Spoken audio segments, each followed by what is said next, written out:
Hi, welcome to SBR Videos. I'm Peter Loshak. We are talking with Jeff from BMOCmoves.com, who's gone 7-1 against the spread with us over the past 3 weeks in college football. One of his winners that he gave us was Houston over Vanderbilt, and he has chosen Vanderbilt again in Week 10 to discuss with us. They are on the road this time against Florida. The line is 21 right now. It's gone up from 20. And, Jeff, I guess, if Vanderbilt can get shut out by Houston, now they're going to go up against Florida. Maybe they'll be able to sneak in a touchdown at some point. Hard to imagine Vanderbilt having anything more than like a 10-point day here, unless Florida unexpectedly completely reverses what they've been able to do defensively this year. An extremely low total, 37 or 37.5. So the market is saying Vanderbilt is expected to score 8 points in this one. Maybe the best bet would be taking Vanderbilt on the team total under. I don't know. Florida minus 21 seems like the obvious good bet, and maybe this is one of the situations where you don't want to overthink it. Just go with Florida minus 21. Is that what you like here, Jeff?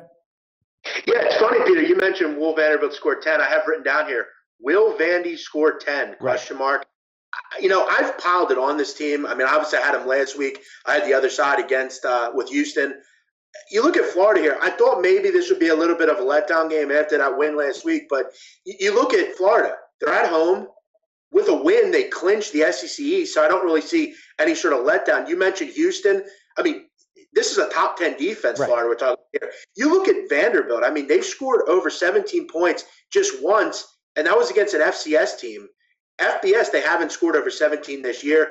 Derek Mason, their coach, was asked last week, how do you turn this offense around? He made it clear, I don't know. That shows to me he has no idea what he's doing here. Right. He's overmatched. This team has given up. Oh, by the way, Peter, their quarterback, Shermer, is injured. Now they're going to go to Johnny McCrary, a guy that's been awful. In 8 games, he has 12 interceptions.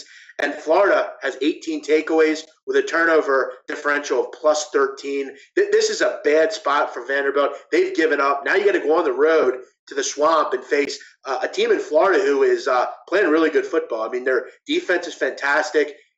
Treon Harris has played well enough. And you look at what they did last week, 27-3 over a decent Georgia team. Pretty impressive.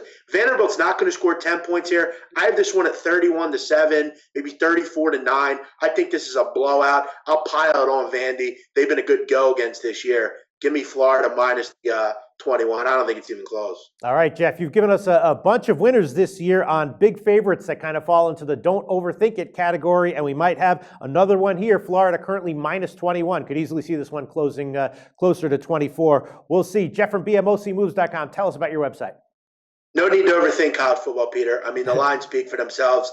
7-1 on my last 8, like you said. But over on my website, we've done good as well. I had this Florida team last week in a big play, also at Central Michigan. We're on fire right now. Come join us. Come listen to my podcast. Come get on board for college basketball. It's going to be a good winner over at BMOCmoves.com. All right. Thanks so much, Jeff.